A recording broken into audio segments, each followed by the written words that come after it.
chapter 13.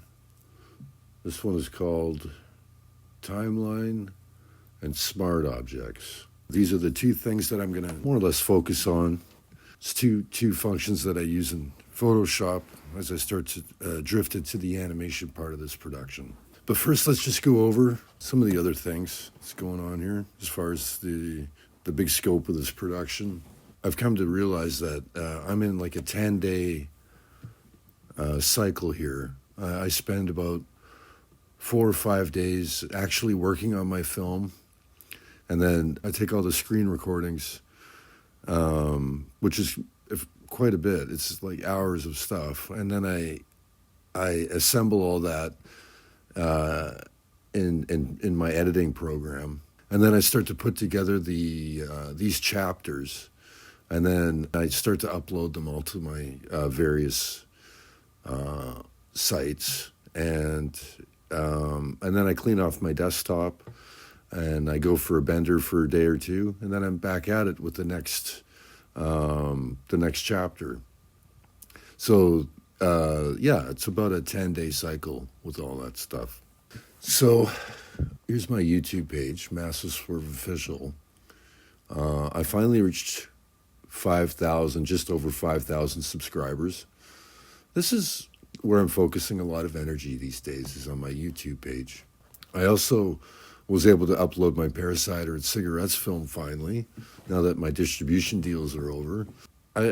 I'm still trying to figure this stuff out. But the other day I noticed that where you go to see all your videos, that all my videos had a $sign and they were turned off. So I was like, what the fuck? So I went through, I turned on the $signs, like, why not? I just thought, hey, man, if you see a $sign, just turn it on. In some cases, there's a copyright claim that I'm in the middle of disputing. And for my Parasiter film, because there's so much music in there, it's going to take a little bit longer to figure that out. But, the end result of turning on those $signs was that, is that if you go to the analytics, it sort of shows how much money you're making on this stuff. I know it's not much, but that's my $15. Pretty excited about that. So, additionally, what I've been doing is, so far I've created 2 tutorials that I've put behind a paywall. One of them is up here in Gumroad, and you could just type my name into Gumroad, or I'll provide links for this as well, and you can get these 2 tutorials. This one seems to be doing better than this last one I did, but man, I spent a couple of weeks on this one right here. Additionally, you can find the tutorials here on Payloads, and again, you just have to type in my name, and eventually I'll have these available here on my own website under the tutorial section here. I just need to update it. So as you can see, there's a lot of moving pieces to everything going on here. But the tutorials, in the spirit of complete transparency, in the last month on Gumroad, I've made $2,400 US on Gumroad, and another $1,400 on the Payloads. The end result is that in the last month, since I've actually started to monetize my work on this film, I've made about $4,500 Canadian, which is enough to, put enough gas in the tank and keep things going for a while. The reason why I'm showing you this is because it's not possible to work on a film without having some sort of source of money. I just wanted to sort of share with you all the variety of different ways I'm using to finance this. I guess the most recent thing that I've also done is I've started a Patreon account. I haven't been pushing it too far. I've only got 9 Patreons on there. But I think I was kind of resisting this. But now that I've done it, I'm sort of getting my head around it. And I think what's cool about it is this is a place where I feel more comfortable sharing stuff like the script. So, basically, I've been taking my whole journey with the with my production updates, and I've sort of dropped them in, and it works quite nicely in terms of like telling the whole story here. But what I'm able to do is provide stuff like the script. If anybody wanted to, you could have a look at it here on Patreon. Additionally, I have my whole thumbnail storyboards, which is available here in this document. You can see all my original working thumbnails, which was a pretty big part of this whole production pipeline. Let's see what else you get. You get some character designs, stuff that I've kind of only shared on YouTube, but I haven't really shared the actual JPEGs, so stuff like that. And then we go through, I started to get into the Randy designs here. So, you've got, the original document that I used to start designing the character, and model sheets. Then I started to get into the animatic and the edit. And so another thing that you get here is you get the permanent damage, the edit, which is a private link to my Vimeo channel. So, you can actually see this edit, which I haven't really shared anywhere else. And then we start to get into the character designs for the Peter character, and up into the Darren character designs. And what you also get in here is, I've uploaded these tutorials here on Patreon, as well as these last bunch of layouts that I did for this last section. So, I'm trying to make it seem like you're getting a little bit of a better deal here on Patreon than you would if you were just buying these things independently on my other sites. So if you actually wanted to keep updated on the latest edits and things that aren't really available anywhere, this is kind of the exclusive access place to see this stuff. I mean, I'm still in the early days of getting my head around this stuff, but, this is definitely becoming part of, my overall rollout of all this work. Okay, now having said all that, okay, now this is kind of where I kind of left off in my last episode. Was I started to block out the layouts for this first section. It was a very difficult little section, this first-person car driving sequence, but it is what it is. And so I kind of ended up with a bunch of keys that I thought was working pretty good. I wasn't quite content just to leave it there, so I'm going to show you sort of, my process from this point. So let's go into Photoshop really quick. I'm just going to do something, make a selection and of a circle, color it red, and save it with the transparency. I'm going to save it out as a PNG file with the transparency, and I'll show you why here in a sec. So I'm going to go to my permanent damage edit, which is in Premiere. This is my permanent damage edit with the music and everything, and I'm importing that red dot, and I'm going to put that red dot up in the corner. Now this is going to be my my timing reference guide clip that I'm going to make a render of. And so basically, I'm just going to go through my edit here. I have the volume down on it, but wherever there's a beat in the music, like this rhythmic kind of repeating beat, I'm going to have that red dot flash on in the corner.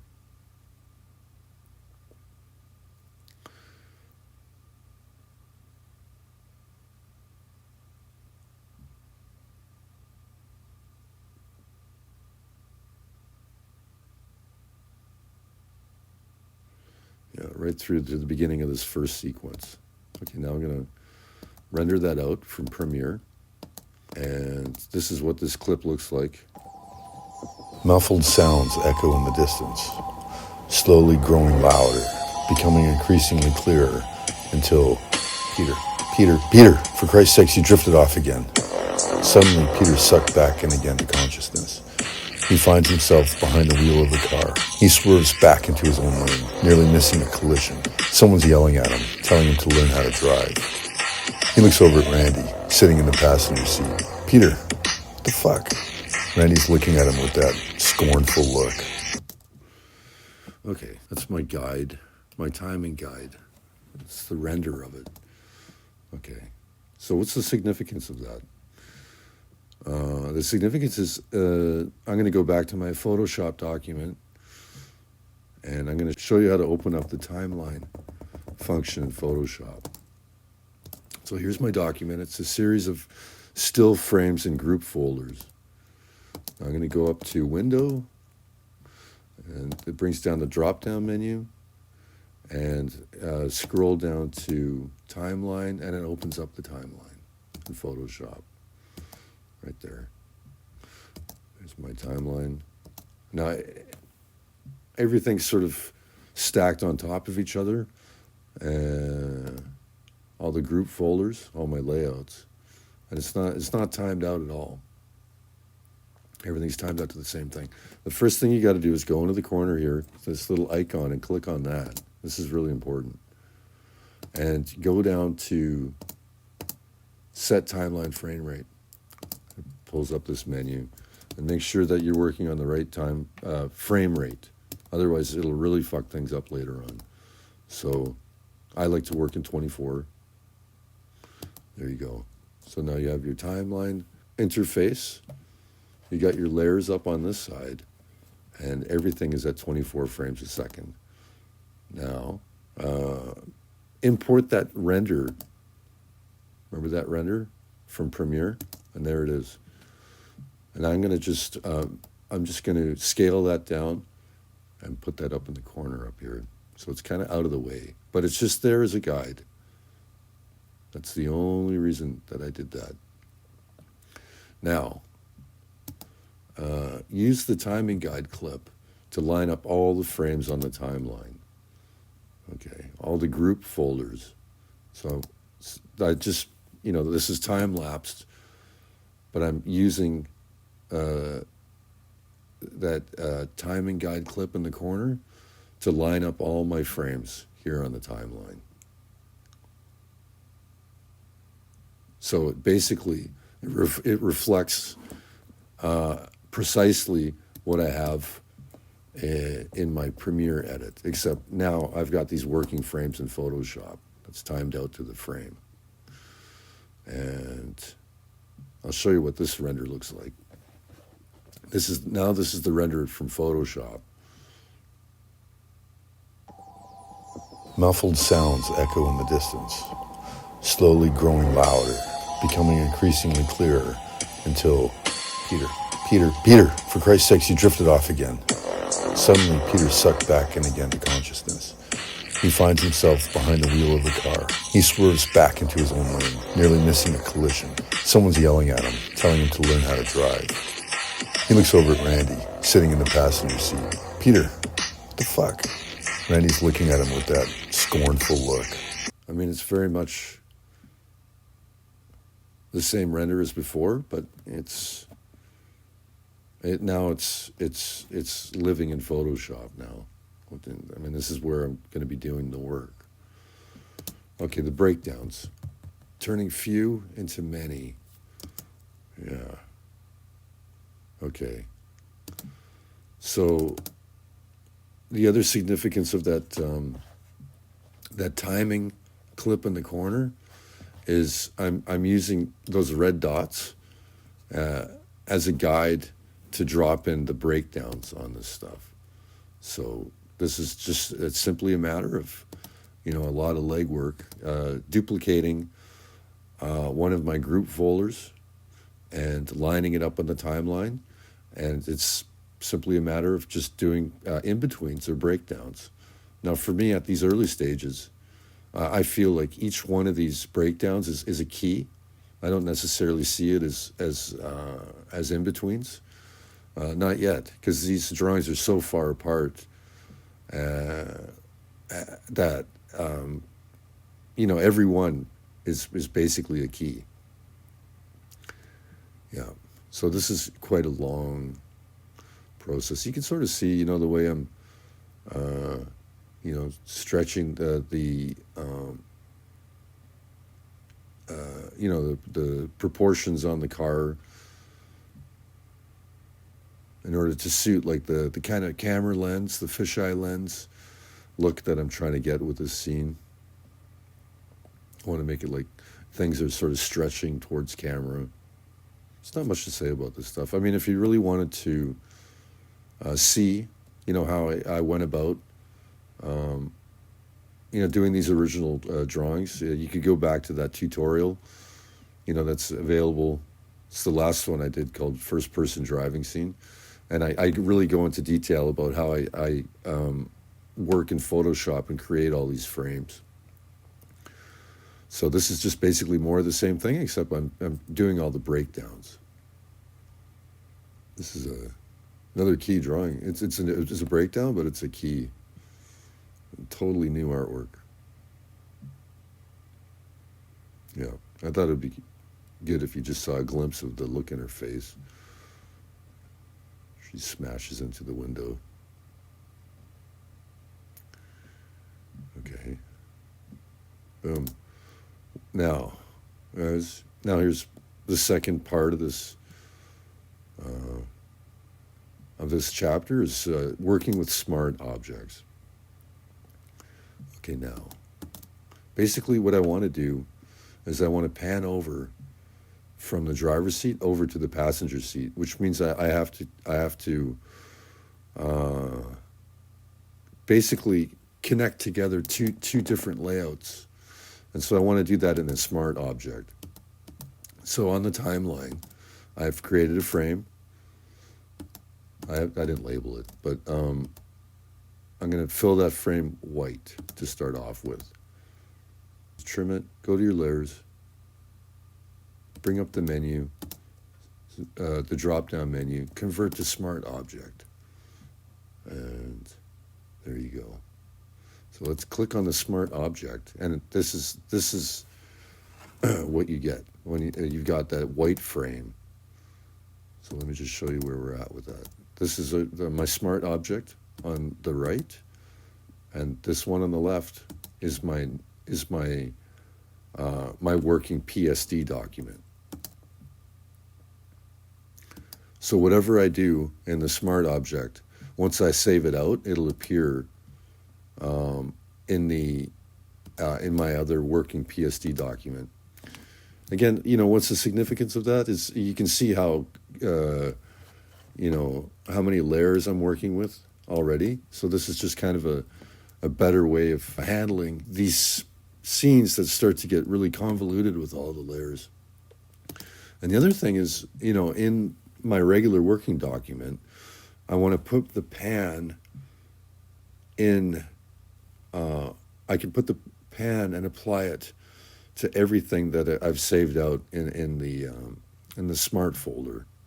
And that's a much easier way of dealing with panning elements where you've got, layers and layers of stuff going on. Yeah, okay, so here in the smart object, I'm just importing the two backgrounds that I want to sort of cobble together. So one is the looking out of the driver's seat window right here. I want to extend the frame size because I want to pan the camera. So let's extend the frame size out. There you go. Now I've got a much longer pan frame that I can work with here. Extend the frame out. Now let's import this other image and drop it into position here.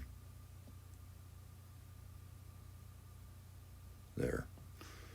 Okay. So this is going to take a fair amount of fiddling around to make this seem like a seamless pan. Okay, so let's get into it. This is basically the length of the pan here. It sort of just roughly just dropped into place, and now start the process of doing all the fiddly work. And as I'm doing it, I'll break it down into layers again, separate her off the background, clean up the layers.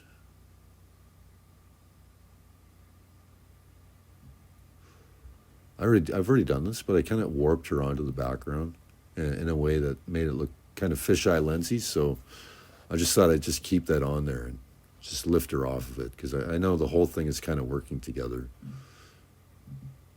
Okay, that took some doing, but the end result is that I have a completed pan document here, and I've cobbled together these two layouts into one long layout. And I've got everything separated out. So I got Randy, I got the chair, I got the reflection, I got the whole car background. You know, everything, the hand and everything else is separated out here. And also I've got the background, which also has layers. Lots of layers going on here. And it's all on a white background. So BG, overlay, reflection, chair, Randy.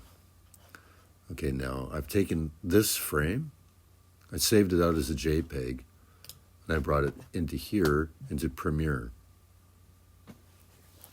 And basically I just,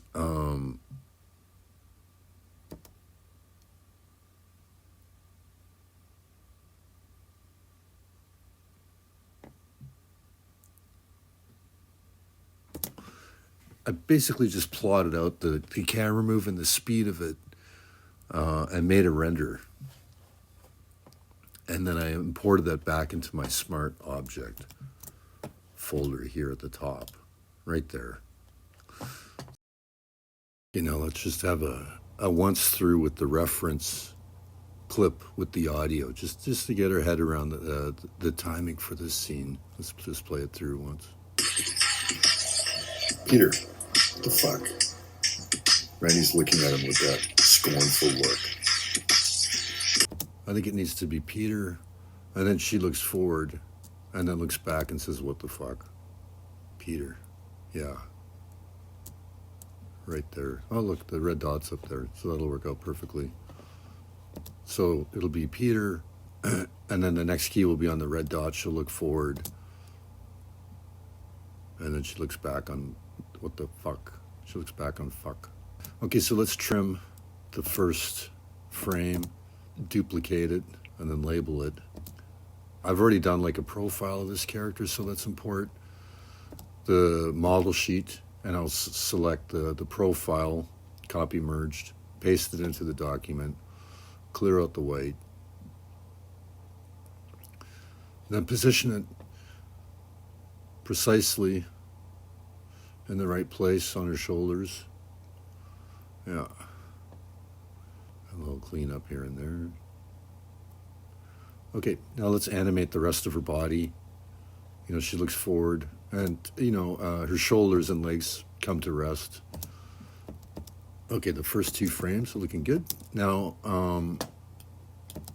let's do the third frame. She looks back on fuck. She looks back on fuck. So let's trim all these frames, duplicate it, and slide it to the right place on the timeline, and then work on that third frame. So the legs will continue down even further, shoulder will drop a little bit more.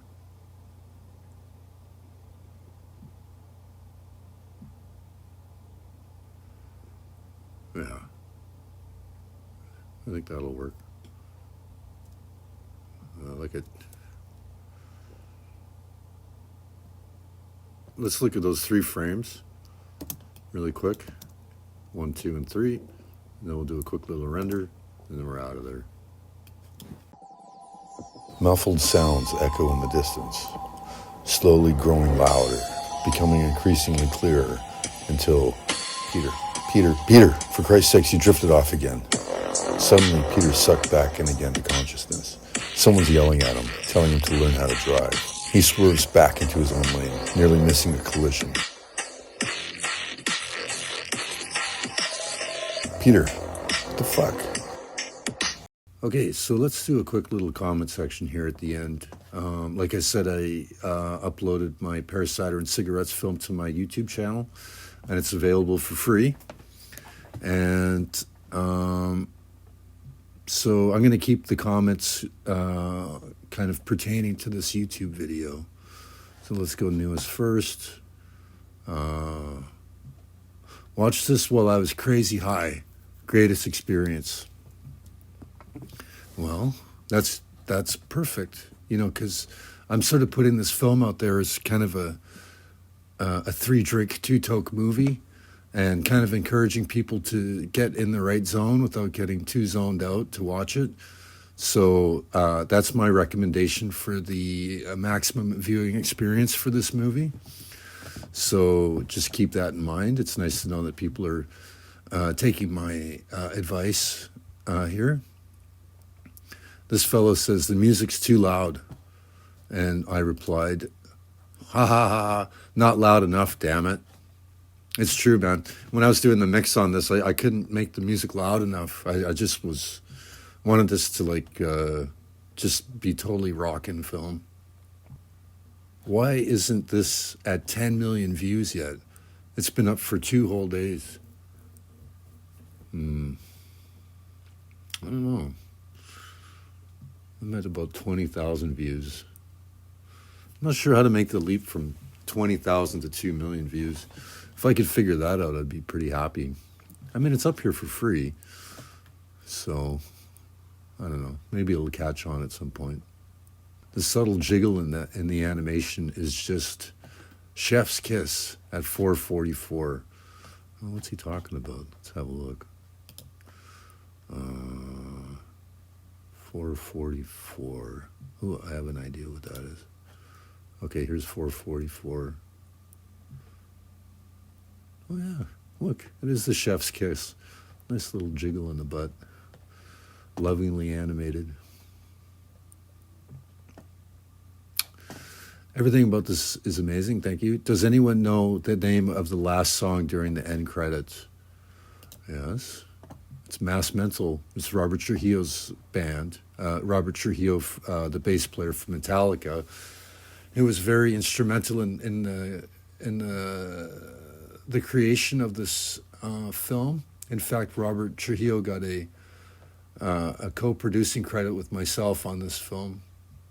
He was really helpful with the composing original music and also helping to facilitate some of the music licensing because he's, you know, pretty well connected with everybody in the music industry. Yeah, so thanks for that, Robert. I'm in minute 2 and I hear morphine. Oh, fuck yeah. I couldn't agree more. Yeah. This is a good one. Man, this sucks. Techno is not an interesting character at all. This is lame.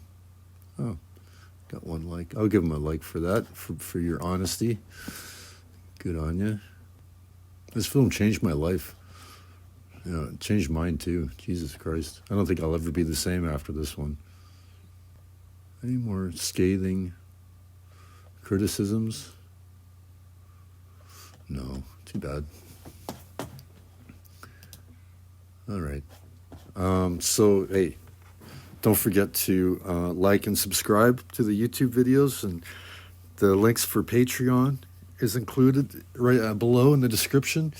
Additionally, if you want to get the tutorials, they're available on Gumroad, and payloads, and pretty soon they'll be available on my site, robertvalley.com. All the links are below. And also, just regarding that Patreon, another thing you get for that $10 tier is, you know, you get all the stuff, the exclusive access stuff, scripts, the access to the edit, which is going to be updated regularly, and other things that won't be shared elsewhere. And also, each month, everybody at the $10 tier, I'm going to raffle off one person's name, and they're going to get a free piece of artwork, which I'll mail out at my own expense. And hopefully you don't live in Australia or someplace like that, but see you in the next video.